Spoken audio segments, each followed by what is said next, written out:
Hey guys, ഈ ഒരു വീട്ടിൽ ജെംസ് മിഠായി കൊണ്ട് ജെല്ലി കഴിക്കുന്നു. സംഭവം കൊള്ളാല്ലേ, നമുക്കൊന്ന് ഉണ്ടാക്കി നോക്കാം. അപ്പൊ ഇതിന്റെ കുറച്ച് ജെംസ് മിഠായി എടുത്തിട്ടുണ്ട്, നമുക്ക് പൊട്ടിച്ചൊരു കുപ്പിയിലേക്ക് ഇട്ട് കൊടുക്കാം.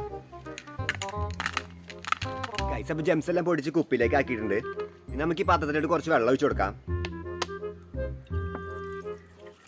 ഗൈസ്, പിന്നെ ഒരു ചൈന ഗ്രാസ് എടുത്തിട്ടുണ്ട്, നമുക്ക് പൊട്ടിച്ച വെള്ളത്തിലോട്ട് ഇട്ട് കൊടുക്കാം. ഗൈസ്, നമ്മൾ ചൈന ഗ്രാസ് പൊട്ടിച്ചെടുത്തിട്ടുണ്ട്, നമുക്ക് ഈ വെള്ളത്തിലോട്ട് ഒന്നൊരു ചൂടാക്കിയിട്ട് വരാം. ഗൈസ്, അപ്പൊ നമുക്ക് ഇനി 40K ഫാമിലി ആവാൻ വളരെ കുറച്ച് ഒരു 6000 സബ് കൂടി മതി. അപ്പൊ ഇതുവരെ സബ്സ്ക്രൈബ് ചെയ്യാത്തൊരു സബ്സ്ക്രൈബ് സപ്പോർട്ടും കൂടി ചെയ്യണം. ഗൈസ്, അപ്പൊ ചൈന ഗ്രാസ് നല്ല രീതിയിൽ ചൂടാക്കി മെൽറ്റ് ചെയ്തെടുത്തിട്ടുണ്ട്, നമുക്ക് ഈ കുപ്പിയിലോട്ട് ഒഴിച്ചു കൊടുക്കാം. ഓക്കെ ഗൈസ്, നമുക്ക് കുറച്ച് നേരം ഫ്രിഡ്ജിൽ വെച്ചിട്ട് ജെല്ലി ആക്കിയിട്ട് വരാം. ഗൈസ്, അപ്പൊ കുറച്ച് മണിക്കൂർ ശേഷം നമ്മൾ ഫ്രിഡ്ജിൽ നിന്ന് എടുത്തിട്ടുണ്ട്, നമുക്ക് എങ്ങനെ ടേസ്റ്റ് ചെയ്ത് നോക്കാം.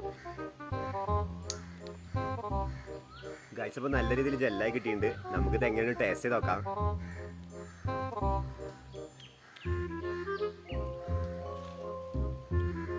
കൊള്ളാം ഗൈസ്, നല്ല കിഡിലെ സാധനം.